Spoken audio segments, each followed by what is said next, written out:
지금 우리가 살아가는 이 시기는 종말의 시기라 할 수 있습니다. 예수님께서 이 땅에 오신 그 순간부터 우리는 종말이 시작되었습니다.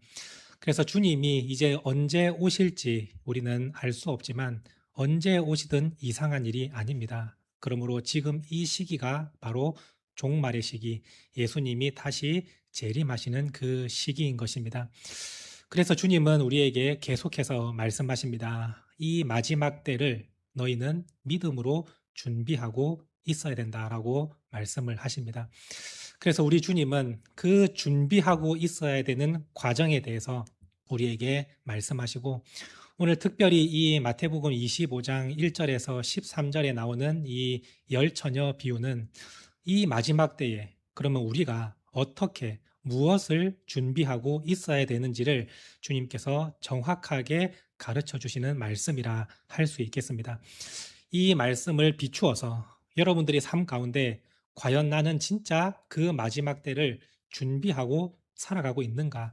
아니면 나는 준비했다고 생각했지만 사실 그것이 준비가 아닌 것은 아닌가? 이것을 말씀을 통해서 점검해 보시고, 혹시 준비가 되어 있지 않다면 오늘 이 예배 시간을 통해서 다시 한번 준비되는 믿음의 성도님들이 되시기를 바랍니다.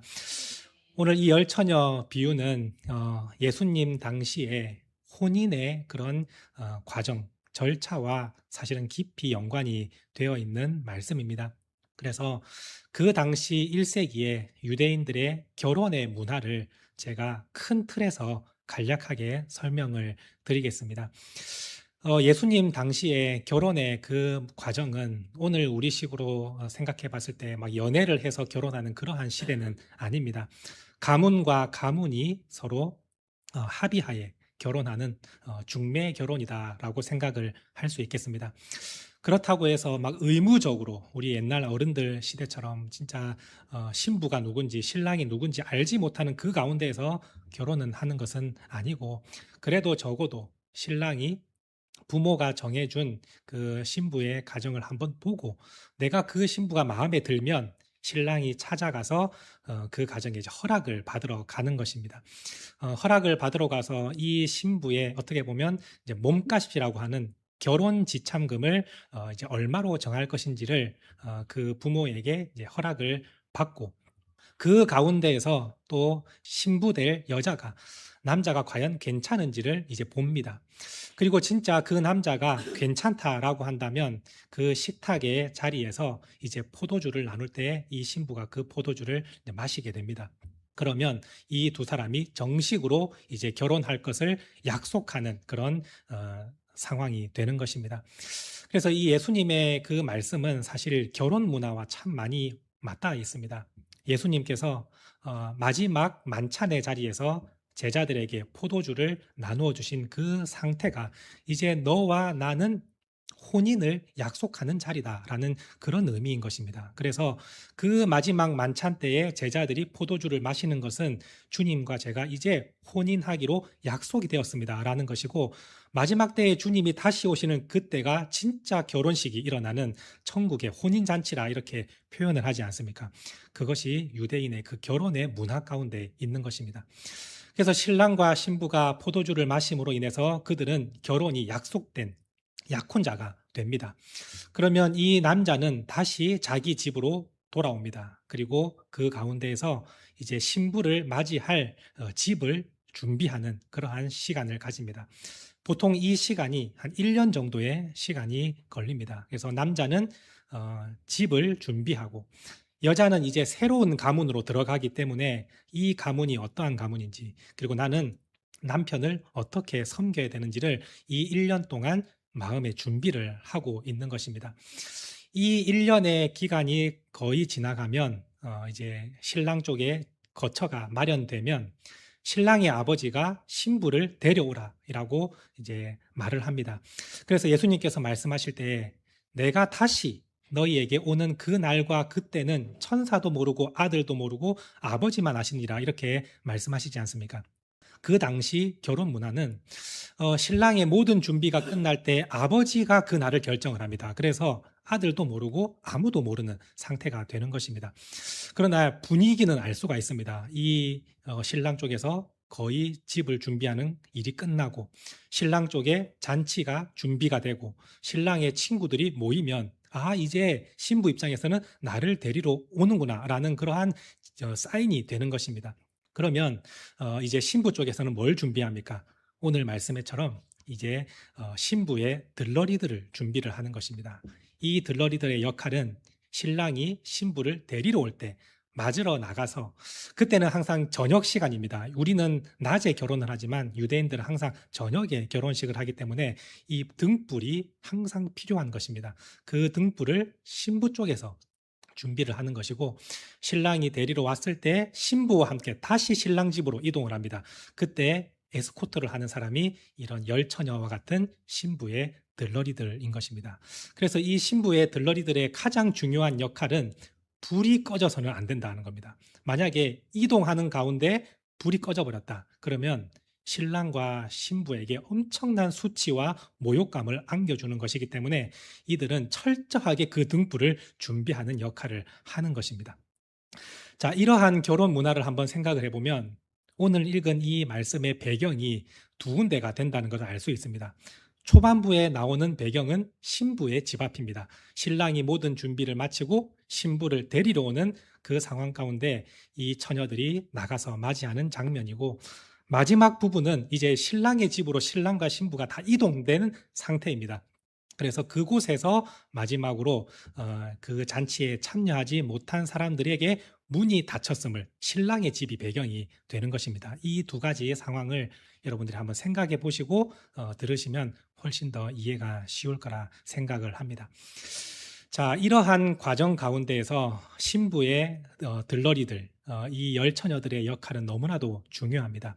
그들의 역할은 불을 밝히면서 이 신랑과 신부를 안전하게 보호하는, 한밤중이지만 그들을 보호하는 역할을 하는 것이고, 또한 이 두 사람이 아주 영광과 기쁨 가운데 있다는 것을 불을 비춤으로써 그들을 나타내 주는 것입니다. 얼마나 중요한 역할인지 아시겠죠? 자, 이러면 이 열처녀들은 등불을 준비할 때 철저한 준비가 있어야 될 것입니다. 그런데 예수님은 5명은 슬기로웠고 5명은 밀어냈다라고 말씀하고 있습니다. 어떠한 차이가 있었길래 이 5은 슬기롭고 5은 미련하다고 말씀하는 것입니까? 오늘 말씀은 3절에서 4절 말씀입니다. 우리 같이 읽도록 하겠습니다.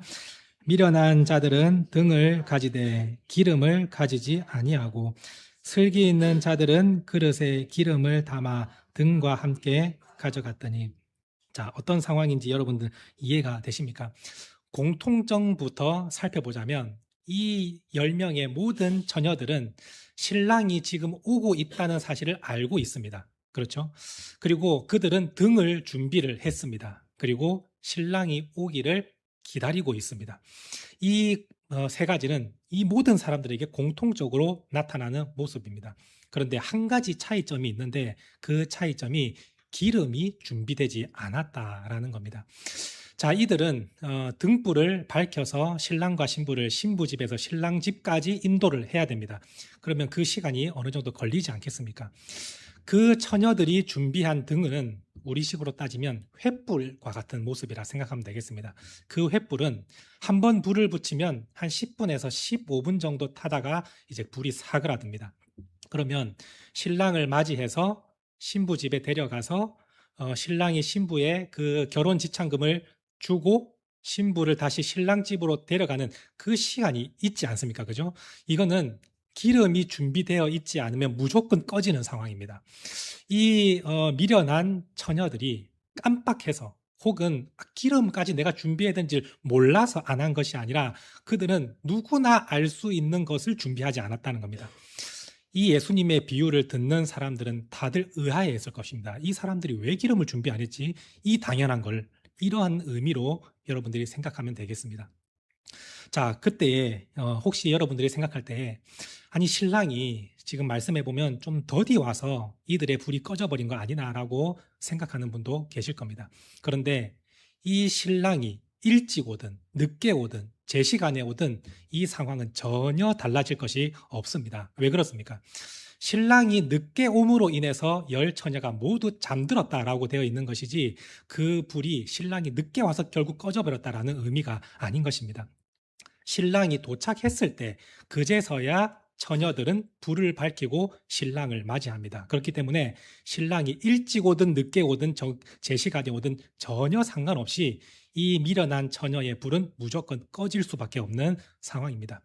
그래서 오늘 말씀을 보시면 신랑이 도착하기 전에 그들의 불은 꺼져갑니다. 그래서 이들이 급한 마음에 그 기름을 준비한 사람들에게 기름을 나눠달라고 요청하지만 그 기름을 나눠주면 모두가 다 꺼져버리기 때문에 그렇게 할 수 없다라고 말을 하지 않습니까?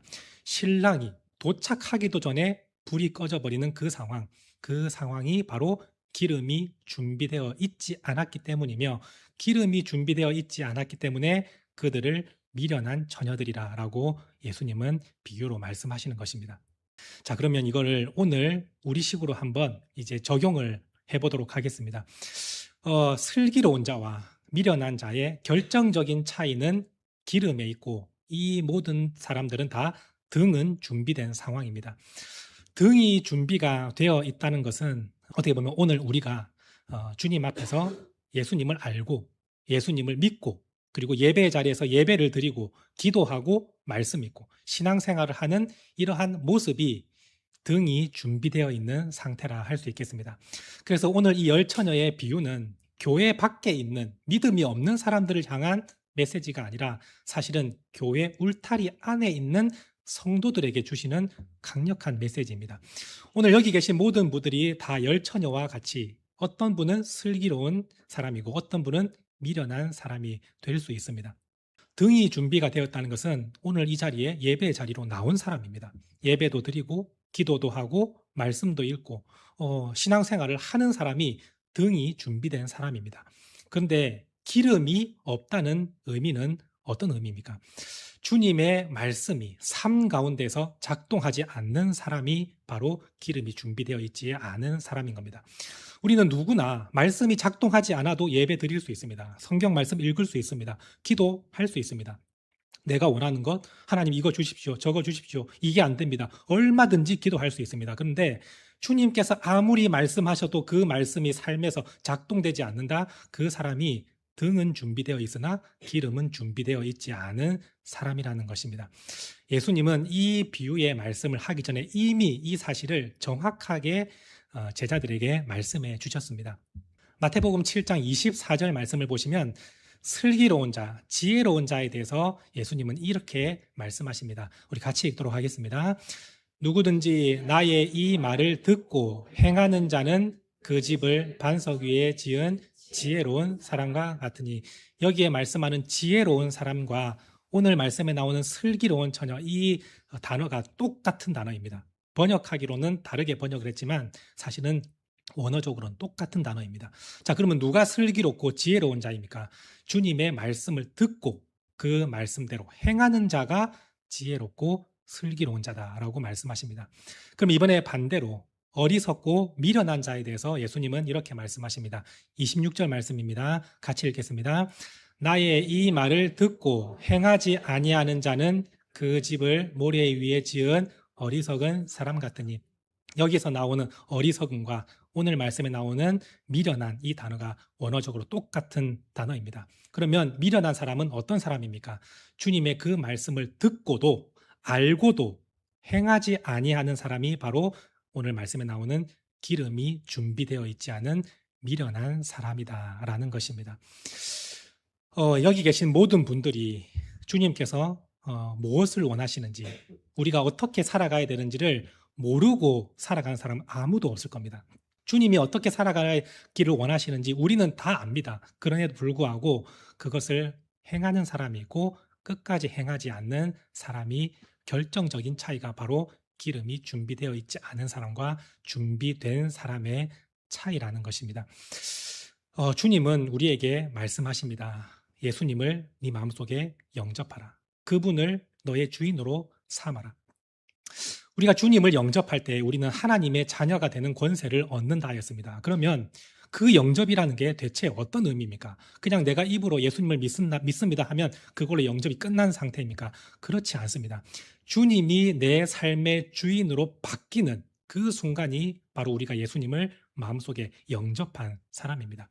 주님이 내 인생의 주인이시라면 나는 주님의 말씀을 붙들고 살아가는 것이고, 주님이 기뻐하시는 삶을 내가 살아갈 때 나도 기쁜 상황이 주님을 주인으로 모신 삶 아니겠습니까? 세상의 그 어떤 것보다 주님이 더 사랑하고, 세상의 그 어떤 것보다 주님이 더 소중한, 그래서 주님이 항상 내 삶의 우선순위가 되어 있는 그 상태, 그것을 모르는 사람이 누가 있습니까? 근데 머리로는 알지만 실제 삶에서는 그 말씀이 작동하지 않습니다. 주님보다 세상이 더 좋고, 주님보다 돈이 더 좋고, 돈이 있으면 기쁘고 돈이 없으면 슬픕니다. 주님이 계시고 안 계시고의 차이는 전혀 존재하지 않습니다. 내 무엇이 있느냐, 내가 지금 행복하냐, 그 기준으로 살아가는 사람, 그 사람이 등은 있지만 기름은 없는 상태인 것입니다. 그것은 지금은 전혀 분별하기가 어렵습니다. 이 지금 열처녀들도 등이 준비되어 있기 때문에 다 준비가 된 것처럼 보입니다. 근데 신랑이 나타났을 때 그 불을 켜보니 어떠한 처녀들은 그 불이 계속 유지가 되고, 어떠한 처녀들은 그 불이 이제 꺼져가는 것입니다. 그 결정적인 차이가 기름이 있냐 없냐의 차이에서 나타나는 것입니다.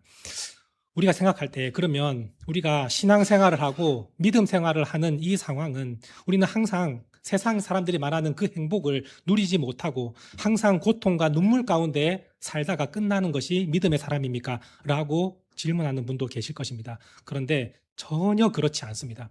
예수님은 우리에게 뭐라고 말씀하십니까? 내가 너희에게 평안을 주노니 이 평안은 세상이 주는 것과 같지 않다라고 말씀하십니다. 세상에서 누리던 행복과 기쁨은 주님께서 주시는 행복과 기쁨에 비교할 바가 되지 않는 것입니다. 오늘 우리가 주님께 의지하고 주님께 나아가고 주님의 관계 속에 거할 때 세상이 주는 기쁨과는 차원이 다른 기쁨을 우리는 누릴 수 있고 행복을 누릴 수가 있는 것입니다. 그래서 주님은 우리에게 말씀하십니다. 싸구려와 같은 그 세상의 행복을 찾아다니지 말고 나에게 오라. 내가 너희를 쉬게 하고 내가 너희에게 진짜 행복을 주겠으니 나에게 오라. 그러면 세상과 다른 평안을 너희에게 주겠다.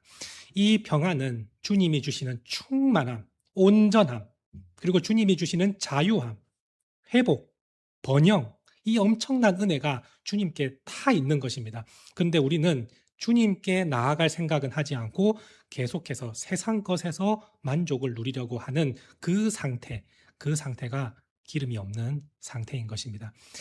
마치 이것은 이런 것과 같습니다. 주님께서 이 세상에 있는 모든 맛있는 산의 진미의 만찬을 다 차려주시고 여기 와서 마음껏 즐겨서 먹으라라고 말씀하시는데, 우리는 그 자리에는 오지 않고 계속해서 시식 코너 이런 데만 돌아다니면서 그 맛보기, 그걸 가지고 이거 진짜 맛있는데 한 번 더 먹어봤으면 좋겠다, 이러한 상태에 머물러 있는 것이 세상을 사랑하고 주님께는 나오려 하지 않는 그 상태인 것입니다. 주님께 나오면 우리가 지금까지 누렸던 행복과 평안과 기쁨, 이런 것과는 차원이 다른 은혜의 기쁨을 누릴 수가 있습니다. 여러분들의 신앙생활 가운데 혹시 지금 내가 누리는 이 기쁨과 행복이 최절정이라고 생각하는 분이 계십니까? 그 넘어서 더 큰 은혜가 또 기다리고 있습니다.